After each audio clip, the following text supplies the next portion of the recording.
है, अगर हम नहीं आएंगे तो कौन आएगा? ये प्रॉब्लम आज पूरे देश की है कि इस भाजपा गवर्नमेंट को अकाउंटेबिलिटी होनी चाहिए। अगर हम ही सरकार से सवाल नहीं पूछ सकते जो कि हमारा राइट है, तो फिर आप क्यों हो? लाठियां मारी हैं छात्रों को। जो सिविल में थे, अगर हम उनको कुछ बोलने जाते हैं तो पुलिस वाले उनके आगे आके खड़े हो जाते हैं।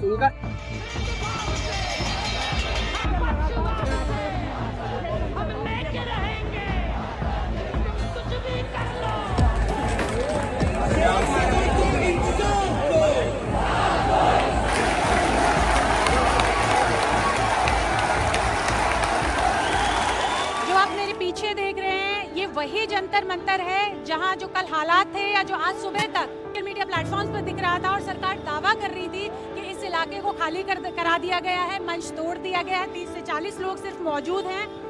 इस जगह के बारे में जो दावा किया जा रहा था कि सरकार ने यहाँ से आंदोलन खत्म करवा दिया है, यहाँ पर कोई भी प्रोटेस्टर नहीं है, तो आप ये जो भीड़ देख रहे हैं, ये जो छात्रों का समूह देख रहे हैं, उसको देखकर अंदाजा लगा सकते हैं। आदित्य दिखा रहे हैं कि कल इनको लाठीचार्ज में चोट लगी है, इसके बाद भी इनका हौसले इनके कम नहीं हुए, ये प्रोटेस्ट में आए हैं और आज सरफरोशी की तमन्ना लेकर आए हैं, उस माइंडसेट से आए हैं, अपने आप को मेंटली प्रिपेयर कर रखा है कि सरकार और पुलिस प्रशासन ब्रूटैलिटी की किसी भी हद तक जा सकती है। 4 बजे ब्रूचल अटैक हुआ जिसमें बहुत सारे साथी, बहुत सारे लोग जो थे वो हॉस्पिटल में एडमिट थे। मैं खुद लोकनायक हॉस्पिटल गया था। वहाँ के बाद के जो हालात मुझे जो टीम मेंबर्स उनसे पता चले कि ये पूरा खाली हो गया था, स्टेज तोड़ दिया गया था और जो लोग थे सबको तोड़ा जा रहा था पुलिस के द्वारा। फिर बाहर जाके ना एक रेजिस्टेंस डेवलप हुआ और इंकलाबी नारों के बीच में लोगों के अंदर उत्साह आया और फिर पुलिस ने एक प्रकार से ऐसी परमिशन दी कि आप शांतिपूर्वक फिर से आ सकते हो। और फिर जनता का जो एक आक्रोश था ना, उस आक्रोश ने यहाँ फिर से जगह बना ली और सुबह से लेकर धीरे धीरे सुबह भी कम लोग थे, अभी देखिए पूरा हाउस पैक है और आने वाले टाइम में और लोग ऐसे ही आते जाएंगे। जो हमारे गवर्नमेंट स्कूल हैं इंडिया के, आप कंपेयर करते हो अमेरिका, ऑस्ट्रेलिया वगैरह वगैरह से, बट वहाँ के गवर्नमेंट स्कूल और अपने गवर्नमेंट स्कूल से कोई कंपेयर नहीं करता। हमारे स्कूल 2014 से 93,000 स्कूल बंद हो गए ऑल इंडिया में। तो आप ये बताइए किसकी रिस्पॉन्सिबिलिटी है जो ये स्कूल बंद हो रहे हैं? मैं एमपी से हूँ, 2 किलोमीटर दूर गवर्नमेंट स्कूल की छत गिर गई, फिर सरकार क्या कहती थी स्कूल गिर गया इसलिए हमने बंद कर दिया। ये कौन सा लॉजिक हो गया? ये प्रॉब्लम आज पूरे देश की है कि इस भाजपा गवर्नमेंट को अकाउंटेबिलिटी होनी चाहिए, जवाबदेही बनती है। हर बार वो बिना जवाब दिए हर प्रोटेस्ट को एक आतंकवादी संगठन का नाम देके उसको बंद नहीं करवा सकते। इस बार जो भीड़ आई है, जो प्रोटेस्ट आप देख रहे हैं, वो जेन्युइन प्रॉब्लम है। मैं इन डेप्थ देख रहा हूँ कि गवर्नमेंट कितनी ज़्यादा करप्ट है। हम तो यही कहना चाहेंगे कि ये प्रोटेस्ट जो है, जो पूरे देश में जो गुस्सा है ना, उसका एक छोटा सा रूप है। और सबसे ज़्यादा तो मैं यही कहूँगी कि फीमेल्स को ज़रूर आगे आना चाहिए। यहाँ पे फीमेल्स जितनी भी हैं वो बढ़ चढ़ के पार्टिसिपेट कर रही हैं और फीमेल्स को आना चाहिए, क्योंकि पढ़ाई की जो सबसे ज़्यादा देखा जाए हमारे देश में फीमेल्स को दिक्कत होती है। फीमेल्स के पास कुछ मौके होते हैं कि वो खुद को प्रूव कर पाएँ कि मुझे और टाइम चाहिए, 1 साल में मैं एग्ज़ाम क्लियर कर लूँगी, अभी शादी मत करो, अभी ये मत करो। बहुत सारी जो प्रॉब्लम्स है वो झेलनी पड़ती हैं और जो बार बार एग्ज़ाम कैंसिल होते हैं, उसके बाद फीमेल्स को अगर उम्मीद होती है कि इस बार मेरा एग्ज़ाम जो है हो जाएगा क्लियर, वो उम्मीद भी टूट जाती है। देखिए, जो मुझे ऐसा लगता है कल के बाद से ये प्रोटेस्ट किसी पॉलिटिकल पार्टी का नहीं रहा है। It is about writing the demands. जो हमारी डिमांड्स है, बेसिक हमारी डिमांड है एजुकेशन। अगर हमें उसके लिए सरकार से लड़ना पड़ रहा है तो ये कैसी डेमोक्रेसी है? अगर हम ही सरकार से सवाल नहीं पूछ सकते जो कि हमारा राइट है, तो फिर आप क्यों हो? आप क्यों इस इलेक्टेड हो इस कंट्री में? हमें समझ नहीं आ रहा। तो आपने जो ये जनसमूह देखा है, जो युवाओं का उत्साह देखा है, उससे इनका एक ही संदेश जाता है कि सिंहासन खाली करो कि अब जनता आती है। तो आप ये जो हुजूम देख रहे हैं, ये कोई सिर्फ स्टूडेंट्स तक सीमित नहीं रहा है, ये हर क्षेत्र के प्रोफेशनल्स हैं इसमें, है पेरेंट्स हैं इसमें, बच्चे हैं इसमें और यहाँ तक कि किसान भी इसमें शामिल हुए हैं। तो आप सोचिए कि सिर्फ ये एक शिक्षा का सवाल नहीं रह के सरकार की जो खामोशी है उस पे सवाल है, हर चीज़ को लेके, हर क्षेत्र को लेके, हर प्रोफेशन को लेके। हम और ही जगह से आए हैं, वो भी अरेस्ट करे थे, संख्या कम थी और पंजाब से की बॉर्डर बंद कर दिया, फिर जिला का कर दिया, फिर थाने का कर दिया। हम तो ऐसे तैसे हो गए, वहाँ पर आए बिल्कुल कम आदमी थे। कम आदमी होने के कारण फिर वहाँ पे अपने बच्चे से ही मिलाते हैं। और वहाँ कम थे वहाँ। तो आपने सोचा कि एक बार आपका लक्ष्य, जिस चीज़ को लेके आपकी फाइट है, उसको एक बार साइड में रखते हैं और जो अभी ज्वलंत है उसको उस पर सपोर्ट करते हैं। साइड में नहीं है, ये भी हमारे बच्चे हैं, ये भी हमारे हैं, दोनों साथ साथ में लेकर चलना पड़ता है। परिवार का मुख्य है, सभी की चिंता होती है। ये हमें बड़े होने के कारण, क्योंकि हमें उसमें पहले लगे हुए हैं, वो भी एक देश को बेचने का काम कर रहे हैं। ये बच्चों की हत्या कर रहे हैं, वो ये एक जीवन का हो जाएगा, वो आजीवन का हो जाएगा। जो हम किसान उठा रहे हैं, ये अमेरिका के लिए खाद्य पदार्थ मंगा रहे हैं, जो हमारे आम किसान के लिए, आम आदमी के लिए वो सहन नहीं होगा। उसकी रोकथाम के लिए हम यहाँ एजुकेशन करने के लिए। अभी तक सोल्यूशन कुछ दिया नहीं है। सौरव और अभिजीत बात करने गए, सॉरी अभिजीत नहीं गए, अभिजीत इधर था, लेकिन विराज और सौरव बात करने गए थे। कुछ सवाल का जवाब उनका आया नहीं है। जो भी मांगे रखी गई उस पे ऊपर हम बताएंगे, इतना बोला गया। लेकिन गवर्नमेंट पॉलिटिक्स खेलना चालू है। जब उनको पता चला, हमने सोनम सर को गंदे तरीके से उन्होंने उठा के लेके गए थे आरामपुर। आप यहीं थे उस टाइम? मैं इधर ही था। तो हम लोग ट्रक में थे दीपके और उनको बचाने के लिए। जब थोड़ा समय दिया उन्होंने, 2 घंटे बिठा के रखा मीटिंग के लिए। उसके बाद बहुत कम समय जेडी नड्डा जो भी है वो इंसान, जेपी नड्डा, उनसे उस बंदे का नाम भी याद नहीं रखना, इतने गंदे इंसान है ये लोग। तो इस लोगों ने जितना टाइम उनको बुलाने में रखा, उनका स्ट्रैटेजी था कि इधर 2 बार उन्होंने हमले करे, आगे लोगों को मारना चालू किया। जहाँ पे हम लोग थे, लोगों ने भागना शुरू किया, और जो ट्रक में बैठे थे उन लोग को हमारे नज़रों के सामने जो लड़के थे उनको जेंट्स पुलिस ऊपर चढ़ के उठा के फेंक रहे थे। मेरे पास वीडियो भी है, मैंने शॉट लिया हुआ है।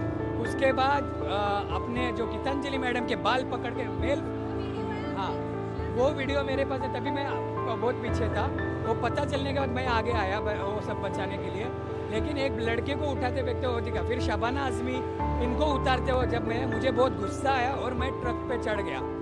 और उस वक्त हम लोग ने 2 पुलिस थे, उधर भी और भी लोग थे, लड़कियां ऊपर चढ़ी उनको बचाने के लिए, ताकि मेल पुलिस को थोड़ा ये करे। लेकिन मेल पुलिस भी कितना ये है वो कल सबने देखा हुआ है, लेकिन गोदी मीडिया दिखा कुछ और। कल की वीडियो भी इतनी सारी वीडियो है, आप देखिए। जब हम आगे बढ़ रहे थे, ये जो पार्लियामेंट थाना है यहाँ तक बढ़े थे हम लोग, तो उसके बाद पुलिस ने कैसे क्रैकडाउन किया है आपने देखा है कि लाठियाँ मारी हैं छात्रों को। जब छात्रों पे लाठियाँ पड़ रही थी तो वो पीछे हो रहे थे, और पीछे होने से दरअसल भगदड़ मच रही थी और पीछे की तरफ गिर रहे थे, तो बहुत से लोगों को सांस लेने में प्रॉब्लम हो रही थी। इसके अलावा ये भी दिखा कि पुलिस ने पानी भी नहीं दिया, और इसके अलावा ये भी देखा है कि पुलिस ने टीयर गैस छोड़ा है बच्चों पे, और टीयर गैस छोड़ते रहे। और हाँ, इसके अलावा ये भी देखा है कि पुलिस ने किस तरह से बच्चों को लाठियाँ पे लाठियाँ मारी है उसके बाद, और बख्शा भी नहीं गया। पुलिस वाले गंदी गालियाँ दे रहे थे छात्रों को। इसके अलावा हम देख रहे थे कि वो खुद जो पब्लिक प्रॉपर्टी वो डैमेज कर रहे थे, और नाम उसके बाद सिविल ड्रेस में कुछ लोग आए थे। मेरे भी जी पड़ी है, लेकिन मैं बता रहा हूँ कि उन्होंने खुद जो पब्लिक प्रॉपर्टी है वो डैमेज करी और नाम हम पे लगा दिया कि हम लोगों ने ऐसा किया है। हम लोगों ने ऐसा कुछ नहीं किया, बल्कि हम तो पीसफुली प्रोटेस्ट चला रहे थे। और हमारी जो हमारी कॉल थी मार्च की कि हम पार्लियामेंट जाएंगे, उसमें से जाने से पहले ही उन्होंने दरअसल पूरी प्लानिंग कर रखी थी, इनको मारना है, पीटना है। तो जहाँ हम जा रहे थे दरअसल उन्होंने पूरी भयंकर तरीके से हमको मारा है। और देखिए, जिस तरह से नरेंद्र मोदी सरकार की जो इतने 15 साल से जो इन्होंने किया है वो पूरे देश को नजर आ रहा है। इन्होंने देश को पूरा एक अलग ही दिशा में लेके चले गए। देश को विज्ञान की दिशा में इनको ले जाना चाहिए था। जितना खर्चा, जितना इन्होंने बजट और जितना जोर इन्होंने धर्म के नाम पे बहकाने में और गलत दिशा में पाखंडवाद, अंधविश्वास की दिशा में ले जाने में लगाया, उतना अगर मानवता की दिशा में और साइंस की दिशा में अगर देश को ले जाया जाता तो इस देश की बात कुछ और होती। ये कहते हैं कि अभी हमें भारत की इज्जत देशों विदेशों में बढ़ा दी, कहाँ बढ़ा दी? ट्रंप के हाथ में तो नरेंद्र मोदी का रिमोट है। भगत सिंह सबको चाहिए, लेकिन अपने घर में नहीं चाहिए। दैट्स राइट, बिकॉज मैं खुद अपने घर वालों से झूठ बोल के आई कि मैं इंटरव्यू देने जा रही हूँ, क्योंकि मेरे घर वाले मोदी को वोट देते हैं। और उन्हें अगर बाई चांस ये वीडियो देगी तो ऑफकोर्स मुझे डांटेंगे कि तुम वहाँ कैसे पहुँच गई। बट क्या करें, ये युवा हम ही तो है। अगर हम नहीं आएंगे तो कौन आएगा? मैं यूपी के डिस्ट्रिक्ट बहराइच से आया हूँ। वहाँ पे एक छोटा सा गांव है महाराजगंज, मैं वहाँ से आया हूँ। मैं यहाँ पे जॉब करता हूँ, मैं फिजिक्स वाला में जॉब करता हूँ, आई एम टीचर। और कल मैं नहीं आ पाया था बच्चों के सपोर्ट में, आज आया हूँ।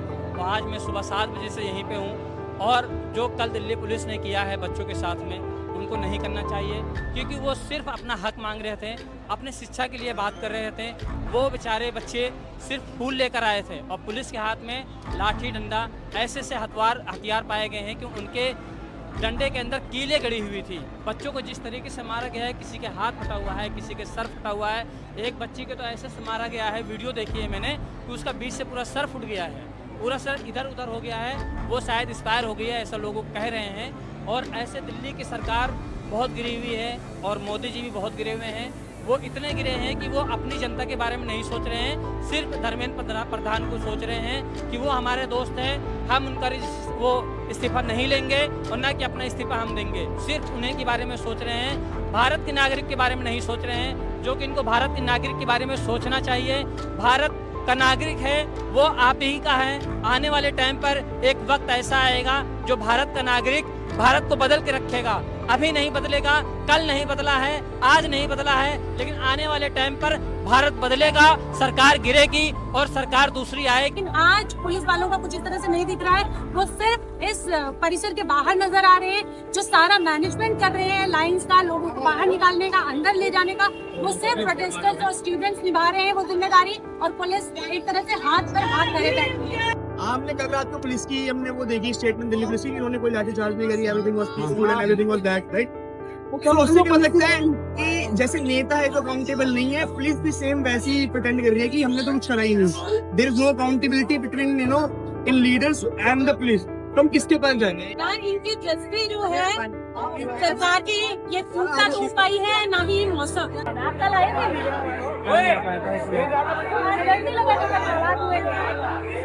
मुझे डर तो लग रहा था, पर मुझे तो लगता है कि हमेशा इंसान को मुझे तो ऐसा लगता है कि मुझे अपने डर पर काबू करना। आपने एक चीज नोटिस करी कि युवाओं में रात में डंडे नहीं पड़े?